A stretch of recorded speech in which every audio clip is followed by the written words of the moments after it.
सध्या संजय राऊत बोलतायत, आपण थेट जाऊया। देखो, नए सरकार ने कल विश्वास मत हासिल किया है। कैसे किया, किस हालात में किया, उसके पीछे कौन सी महाशक्ति काम कर रही थी, ये सब पब्लिक जानती है, देश जानता है। ममता बनर्जी ने भी एक बहुत अच्छा मुद्दा दिया है। आपने कहा होगा, ये जो विधायक है उनको सिर्फ पैसा नहीं मिला है, और भी कुछ मिला है।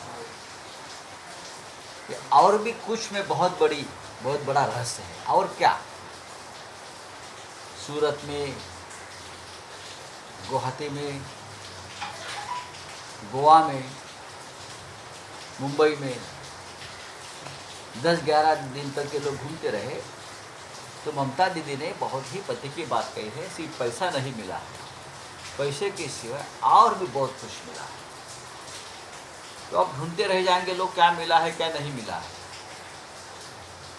लेकिन अब नई सरकार महाराष्ट्र में बनी है, तो मुख्यमंत्री हो, उप मुख्यमंत्री हो, दोनों ने महाराष्ट्र के हित के लिए काम करना चाहिए, इतना मैं कहूँगा। सर, एकनाथ शिंदे जी ने कहा कि 200 सीट लेके आएंगे। उद्धव ठाकरेंच्या अवतीभोवती असलेल्या 4 लोकांमुळे शिवसेनेची अवस्था झाली। त्या 4 लोकांमुळे तुम्हाला कालपर्यंत सत्ता मिळाली। हे जे 4 लोक जे कोणी म्हणतायत ते सतत पक्षाचंच काम करत होते, आजही पक्षाचंच काम करतायत। गेले 2.5 वर्ष काय होईना तुम्ही सत्तेत राहिला, त्याच्या आधी राहिला, तेव्हाही हे 4 लोक जनाची मॅट बदनाम करण्याचा प्रयत्न करताय। ते पक्षाचे निष्ठावान आहेत आणि उद्धव ठाकरे हे दुधखुळे नाही आहेत, ते बाळासाहेब ठाकरेंचे चिरंजीव आहेत। ते स्वतःचे निर्णय स्वतः घेतात, बरं का। जाणाऱ्यांना फक्त बहाना हवा असतो, कुछ भी बहाना ढूंढ लेते हैं, जिनको भाग कर जाना है वो एक बहाना ढूंढता है।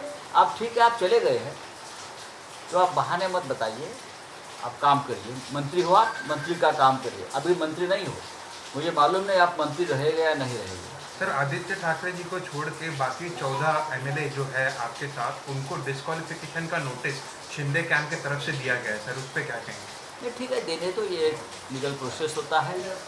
आदित्य ठाकरे जी को छोड़कर क्यों, मुझे पता नहीं। वो कह रहे हैं कि बाला साहब की रिस्पेक्ट करते हुए उन्हें नहीं दिया, बाकी सबको इसलिए दिया। जो 14 है वो भी बाला साहब ठाकरे की ही चेले और शिवसैनिक है।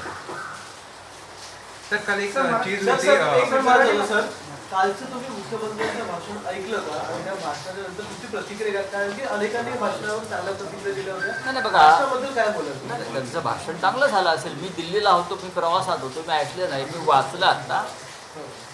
मुख्यमंत्री जेव्हा विश्वासदर्शक ठराव जिंकतात तेव्हा त्यांना आपल्या भूमिका मांडाव्या लागतात। मुळात त्यांनी ही राज्याची भूमिका न मांडता मी पक्ष का सोडला याच्यावर ते खुलासे देत होते। नारायण राणेंचं भाषण सुद्धा याच प्रकारचं होतं। अगर नारायण राणे का भाषण आपने सुना होगा, उस वक्त पार्टी छोड़कर गए थे तो विधानसभा में उनका भी स्पीच इससे अलग नहीं था। छगन भुजबळांचं भाषण जर आपण ऐकलं असेल, ते सुद्धा ह्याच पद्धतीचं। पक्ष सोडणारा, पक्षाशी प्रतारणा करणारा जेव्हा नेता दुसऱ्या पक्षात जातो तेव्हा त्याला अशा प्रकारचे खुलासे करणारं भाषण करावं लागतं, लोकांच्या भावनांना हात घालणारं भाषण करावं लागतं, की माझंच कसं बरोबर आणि माझ्यावरती कसा अन्याय झाला हे सतत त्यांना वारंवार सांगावं लागतं। त्या पद्धतीनं त्याने एक उत्तम भाषण केलं। मुख्यमंत्र्यांनी कॉन्फिडन्स दिला की 200 आमदार निवडून आणू आम्ही, 200च्या पुढे आम्ही 200 आमदार निवडून आणू। जे कोण बोलतो की आम्हाला पाडणार तर मी स्वतः यांची सगळ्याची जबाबदारी घेतो। चांगली गोष्ट आहे, मुख्यमंत्र्यांनी त्यांची जबाबदारी घेतली असेल तर आनंद आहे। हा शेवटी ती त्यांची लायबिलिटी आहे, त्यांच्याबरोबर लोक गेले, त्याच्यावरती आम्ही कशाकरता उत्तर द्यावं? आम्ही सांगू की आम्ही शिवसेना म्हणून 100च्या वर जागा आम्ही निवडून आणू, याची आता ताकद आम्हाला कळलेली आहे। लोकांमध्ये ज्या प्रकारचा उत्साह दिसतोय मला, ज्या प्रकारची प्रेरणा आणि ऊर्जा दिसते, ज्या प्रकारची चीड दिसते, ते पाहता महाराष्ट्रामध्ये शिवसेना, बरं का, ही 100च्या वर जागा जिंकेल असं आज मला वातावरण दिसत आहे. कोणी पक्षातून काही आमदार किंवा काही खासदार सोडून गेले किंवा जाणार असतील म्हणून मतदार गेला, शिवसेनेचा सहानुभूतीदार गेला, बाळासाहेब ठाकरे यांना मानणारा मोठा वर्ग गेला, असं होत नाही. तुम्ही बाळासाहेबांच्या स्मारकावर गेलात किंवा अन्य कुठे गेला, शिवाजी महाराजांच्या चरणी लीन झालात, तरीसुद्धा इतिहासामध्ये आपली नोंद वेगळ्या पद्धतीनं होईल. आपण आपल्या भूमिका वेगळ्या पद्धतीनं पक्षात मांडू शकत होता. आम्ही सगळे आपल्याशी वारंवार चर्चा करत होतो. काही त्याला कम्युनिकेशन गॅप म्हणतो, अशा पद्धतीचं गॅप राहिली असेल तरीही मार्ग निघत होता. आपण जेव्हा बाहेर होता तेव्हाही उद्धव ठाकरे आपल्याशी बोलत होते. आम्ही सगळ्या आमदारांशी बोलत होतो. काल तर एक आमदार गेले तेव्हा आश्चर्यच वाटलं. आदल्या दिवशी रडत होते ते त्यांच्या मतदारसंघात जाऊन. ज्या प्रकारे त्यांचं लोकांनी स्वागत केलं हिंगोलीमध्ये आणि त्यांच्या डोळ्यात अश्रुधारा वाहू लागल्या एक निष्ठावान म्हणून. आता अशा लोकांकडून तुम्ही काय अपेक्षा करणार? अशा लोकांना जनता आणि मतदार पुन्हा उभं करणार नाही हे मी तुम्हाला खात्रीनं सांगतो. मी अत्यंत सौम्य भाषेत सांगतो. माझ्या भाषेविषयी फार आक्षेप आहे, पण माझ्या संपूर्ण भाषणामध्ये आपण पाहिलं असेल, माझ्या या निवेदनामध्ये मी कोणतं चुकीचं वाक्य बोलतो?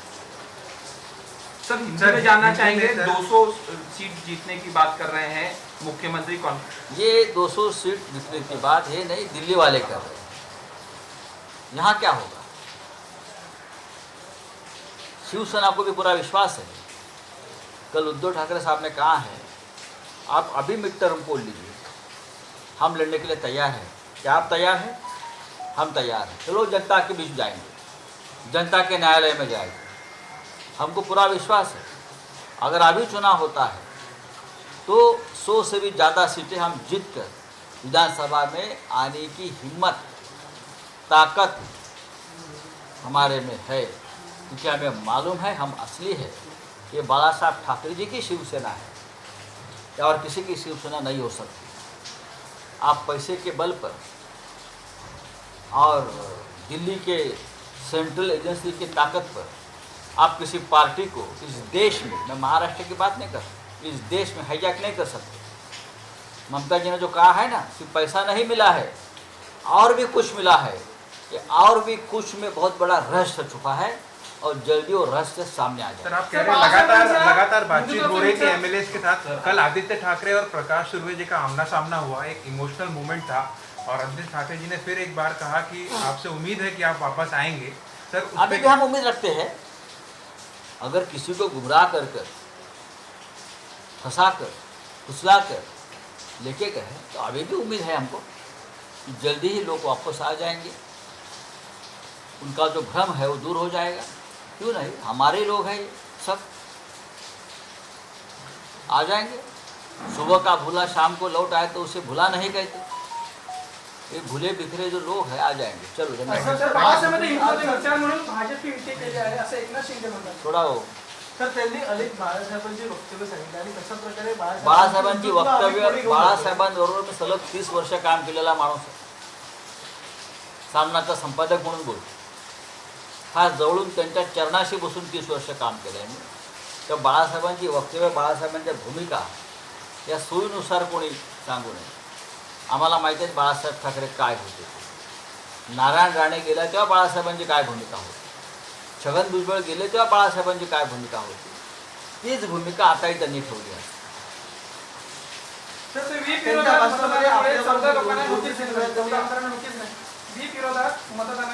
बेकायदेशीर व्हीप आहे.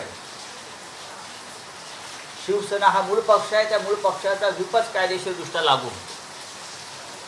कोणी जर बाहेर फुटले असतील त्यांची संख्या किती असेल, त्यांच्या व्हीपला कायदेशीरदृष्ट्या घटनेनुसार काही किंमत नाही. जर पीठासीन अधिकारी जे आता बसवले गेलेले आहेत त्यांनी जर अशा प्रकारे कायद्याची मोडतोड करून आमच्या लोकांवरती कारवाई करण्याचं त्यांनी काय कारण शोधलं तर त्यांनी आपली वकिलीची सनद आहे ना ती परत करावी, कायदा पाहावा.